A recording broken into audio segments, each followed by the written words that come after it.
Good morning. আমি এখন সকালবেলায় নিয়ে নিয়েছি আখরোট, খেজুর, কিশমিশ। তা আমি এখন খাচ্ছি। খাওয়ার কিছুক্ষণ পর আমি এখন মুড়ি নিয়েছি। আমি আর আমার বর দুজন মিলে খাবো মুড়িটা। চপ আর মুড়ি নিয়েছি। তা খাওয়া দাওয়ার পর যাব হসপিটাল।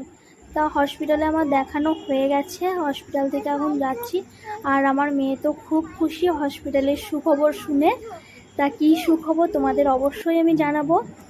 তা তোমরা গেস করো কী সুখবর দিতে চলেছি। তার মধ্যে আমি এখন বসে পড়েছি রুটি খেতে। হসপিটাল থেকে এসে আমার বর বানিয়ে দিয়েছিল, আমি খাবার খেতে পারছিলাম না, মানে ভাত খেতে পারছিলাম না। তাই আমার বর আমার জন্য রুটি বানিয়ে দিয়েছে। এত শক্ত বানিয়েছে সে আর দাঁতে করে ছিঁড়তে পারছি না, মনে হচ্ছে কাঁচিতে করে কাটতে হবে, এতটাই শক্ত বানিয়েছে। সে হাতে করে তো ছিঁড়তেই পারলাম না, দাঁতে করে ছিঁড়ছি।